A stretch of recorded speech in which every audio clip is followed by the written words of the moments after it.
À Paris, ces toutes dernières années, des véhicules inédits sont venus occuper les rues. Certains constituent une nouvelle offre dans le transport public, qu'ils aient 2 roues et soient technologiquement peu évolués, ou au contraire 4 roues et complètement électriques. Le principe, que l'on roule à la force de ses mollets ou sur batterie, est de louer et finalement de partager ce mode de transport à titre individuel, en fonction de ses besoins, plutôt que de posséder un vélo ou une voiture, avec les contraintes que cela implique.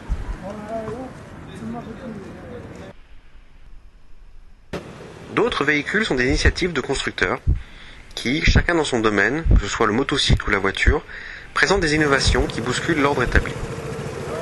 On trouve là le fameux tricycle MP3 de Vespa, qui permet aux fabricants italiens de reprendre le leadership dans le scooter, ainsi que la première voiture hybride, la Toyota Prius, qui permet aux constructeurs japonais de se positionner sur le marché pourtant exigeant et conservateur des taxis parisiens. Ce nouveau genre de scooter se voit à tous les coins de rue, et, de la même façon, nombreux sont les taxis qui roulent silencieusement et en polluant peu. Voyons ce qu'a à dire un possesseur de MP3 sur son choix. Voilà.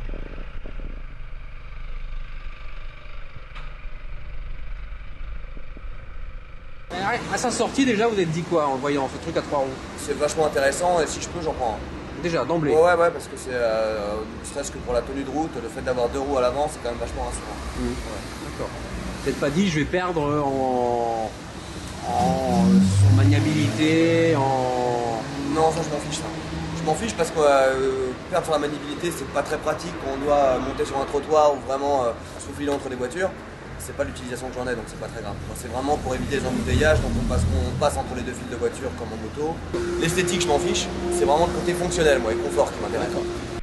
J'ai pas de permis moto, moi. Je conduis que des scooters depuis 20 ans.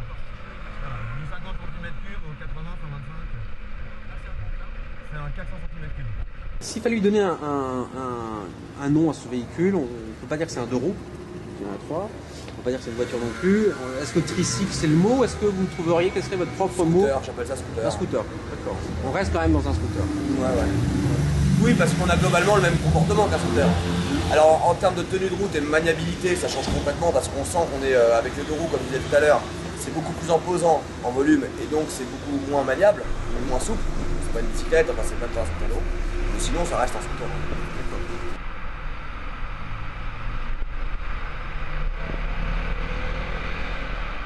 Alors, déjà, le scooter pour vous c'est quoi en général, indépendamment du 2 roues, 3 roues? Fonctionnel, pour moi la grande qualité du scooter et pourquoi j'en ai pris un depuis le début, c'est le côté fonctionnel.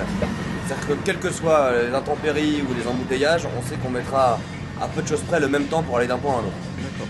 Non, c'est le plus agréable en fait, c'est le plus grand changement avec un 2 roues. C'est vraiment ce côté d'avoir 3 roues et de pouvoir bloquer en fait dès qu'il pleut ou dès qu'il fait. Voilà, il y a la jupe qui est là, souvent on est couvert, ça évite de sortir la jambe.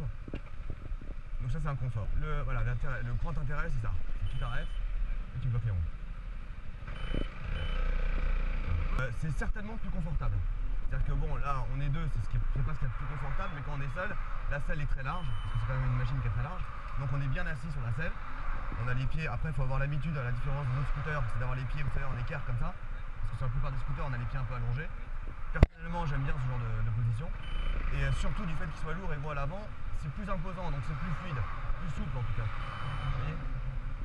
Vous savez, c'est souvent là, je suis pas trop motard, je compare souvent ça, vous savez, aux motos qui sont un peu sportives ou simples, ou alors vous savez les grosses motos comme les Honda, les Goldwing ou les grosses BMW. Oui. Je sais plus comment elles s'appellent parce que je connais pas grand chose, mais où elles sont beaucoup plus larges, il y a plus d'équilibre, il y a des vrais sièges, on dirait même des fauteuils. Alors après, sur le scooter qui est là par exemple, j'ai des poignées qui chauffent. Ok, Voilà, qui sont accessibles, qui sont optionnels sur d'autres choses, mais moi je l'ai acheté comme ça le scooter. Donc ça reste un côté très confortable. D'accord. Donc ça vous fait penser un peu à l'équivalent d'un Goldwing dans la moto, quoi. Un côté plus, Voilà, c'est ça. plus routier, plus confort. C'est ça. D'accord. Ouais. C'est intéressant. Entre guillemets, c'est moins puriste qu'une vraie moto. Un motard dirait ça d'une Goldwing, comme il dirait ça aussi d'un scooter comme ça. D'accord. Donc c'est un peu le scooter Goldwing, on va dire. C'est un peu le scooter pépère même, on peut dire. On peut dire ça? Ouais, c'est parce qu'on est vraiment confortable. On n'a pas du tout une tenue sportive, on n'est pas du tout tenté d'avoir une conduite sportive. D'accord. Voilà. Le problème de cette machine machine-là, c'est que c'est très lourd. Ça fait quasiment 250 kg, 240 kg. Donc pour un scooter, c'est très lourd. La moyenne, c'est plutôt 180 quoi. Et donc 125, aucun intérêt. Mis à part d'avoir 3 roues, parce que c'est vrai que dans les virages, on tient un peu mieux la route que 2 roues.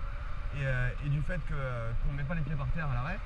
Mais sinon, en termes de fonctionnalité, on va traîner et c'est très dur de le faire partir. Alors l'inconvénient par rapport à une moto, c'est que ça a très peu de pêche au démarrage. C'est-à-dire qu'on va souvent au démarrage pas plus vite, voire même moins vite qu'à 125 cm3. Par contre, dès qu'on monte un petit peu dans les tours, qu'on est à 20 ou 30 km/h, dès qu'on met un coup de gaz, il part et voilà. Et là, on sent la puissance du truc. Le principal avantage, c'est les 2 roues. Et quand ils sont sortis à l'avant, et quand ils sont sortis le modèle 400, c'est ça qui m'a fait passer le cap, c'est que c'est vraiment trop puissant pour mon utilité à moi. D'accord. En fait, vous allez voir là maintenant, le scooter est chaud. Là, quand je vais partir, je vais pas foncer comme un taré, mais je vais partir à fond juste pour vous rendre compte. Ouais, là, je suis à fond là, vous voyez. Il est bon là. Juste pour vous rendre compte comment il part. Donc, là, je suis toujours à fond, et vous allez voir comment il va partir. Vous voyez? Vous sentez ou pas qu'il part dès qu'on arrive à 40-50 km/h. Regarde, là, j'accélère pas fort. Vous allez voir, pour 2 secondes, je vais me retrouver à 60 ou 80 à l'heure.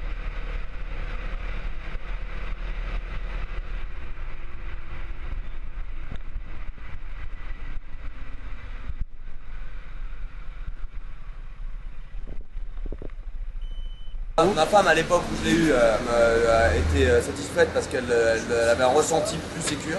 Sachant qu'elle ne supporte pas le 2 roues en général. Même monter derrière quelqu'un, elle n'aime pas vraiment.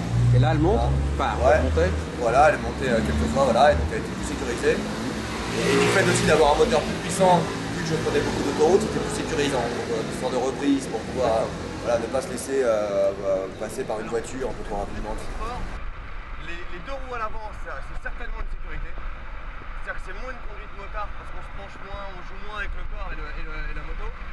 Mais ce qui est surtout plus sécurisant, c'est la puissance qu'il a. Parce que je vous dis, le problème qu'on a quand on prend les périphes ou même l'autoroute, c'est qu'on est souvent sur une file, on est, si vous voulez, à 100 à l'heure ou à 110 à l'heure, on est quasiment à fond de puissance sur un 125. Alors qu'avec un 400, même si vous roulez à 100 à l'heure ou 110 à l'heure, s'il y en a un devant qui freine un peu brutalement, vous pouvez vous déboîter, vous pouvez partir. Ce que vous ne pouvez pas faire avec un autre. Avec un scooter moins puissant. Des petits slaloms comme ça, on peut, voilà, sans faire le fou non plus, mais bon, je sais pas non plus 15 ans quoi. Mais on peut, c'est moins dangereux en fait qu'avec un petit scooter parce qu'on est quand même beaucoup plus entouré au niveau de l'armature et du carénage. Est-ce qu'il y a des points de déception quand même que vous releveriez? Le freinage. Freinage? Ouais. Ça freine moins bien que par exemple moi j'ai eu que les 125 auparavant. Et l'habitude de freiner avec l'avant par exemple, on sentait que ça freinait beaucoup, c'était beaucoup plus réactif au freinage. D'un autre côté ça allait moins vite aussi que ça. Mais on sent qu'au freinage il vaut mieux toujours avoir sa distance parce que ça pile moins bien et moins rapidement que les autres scooters que j'ai eu avant. Mais le freinage, vous diriez qu'il est vraiment défaillant, c'est dangereux. Il n'est pas défaillant, mais il n'est pas assez performant. Voilà, c'est plus ça. Il faudrait que ça... À la limite, un ABS serait génial sur ce truc-là. D'accord, bah voilà, par exemple, un ABS. Ok, ça, on peut Ils appuyer plus. Ils le font sur des motos, ils le font aussi maintenant sur certains 2 roues, sur certains scooters. Et j'ai eu des scooters avec d'ABS, et c'est vrai que ça n'a rien à voir.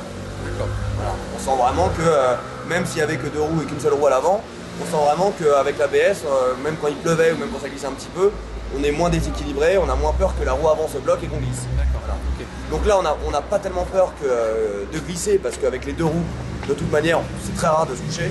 Enfin, j'ai jamais vu, c'est déjà arrivé paraît-il, mais moi j'ai jamais vu. Donc on est quand même beaucoup plus sécurisé. Mais voilà, mais ça manque un peu de réactivité au niveau du freinage. J'ai glissé. Bah oui, mais on peut tomber bien sûr. Je suis tombé tout seul en fait sur une voiture qui a pilé devant moi. J'étais à 50 à l'heure, une voiture qui a pilé devant moi. J'ai freiné et j'ai pas assez fort. J'ai pas freiné assez brutalement en tout cas. Et en fait, je pensais limiter sur la droite et ma roue de droite a touché le trottoir. Ce qui m'a fait perdre l'équilibre et en fait je suis tombé simplement. Et cette histoire aussi, vous savez, quand on a tendance à freiner, on a tendance à s'affaisser dans la selle et à s'avancer un petit peu. Donc on est souvent obligé de se repositionner derrière. Vous pensez que ça peut se corriger ça, enfin, c'est une question d'habitude après. C'est une habitude ou c'est une question de conception Bah, je pense que c'est plus une question de conception parce qu'on est à la différence des autres scooters modernes aujourd'hui, c'est qu'on a la position des jambes, comme je vous disais, qui est en équerre au niveau des genoux. Donc on est vraiment assis comme sur une chaise. Donc c'est sûr qu'on a moins d'appui sur les pieds pour pouvoir maintenir son fessier et son dos en arrière. D'accord. C'est pour ça qu'on a tendance peut-être, dès qu'on freine un petit peu, à s'avancer tout doucement. L'inconvénient de cette position aussi, là, quand on est comme ça avec les jambes en équerre, c'est qu'on a tendance, en freinant ou en ralentissant, le cul a tendance à s'avancer dans la selle. C'est pour ça qu'on est souvent obligé, de faire des choses comme ça, de revenir en arrière dans la selle, vous voyez, pour prendre l'assise. Bah, Des choses en plus. Non, le prix. Le prix. Parce que c'est vraiment très cher et c'est peu accessible. Et après, vu l'écart de prix entre le 250 cm3 et le 400, d'accord, il n'y a même pas 1000 € pour un neuf, donc d'occasion, c'est encore moins. Voilà, donc, Autre point de déception, d'insatisfaction? Non, enfin, Non. je suis très content moi de ce produit. Mais alors, je dirais l'avenir, vous le voyez en 3 roues toujours. Ah oui. Ah, c'est même, je vous disais tout à l'heure, c'est très difficile. Même quand je laisse le mien en révision et que la concession me prête un véhicule de roue, je dois avoir un temps d'adaptation pour me refaire à la conduite d'un 2 roues. Non, mais moi je suis pleinement satisfait.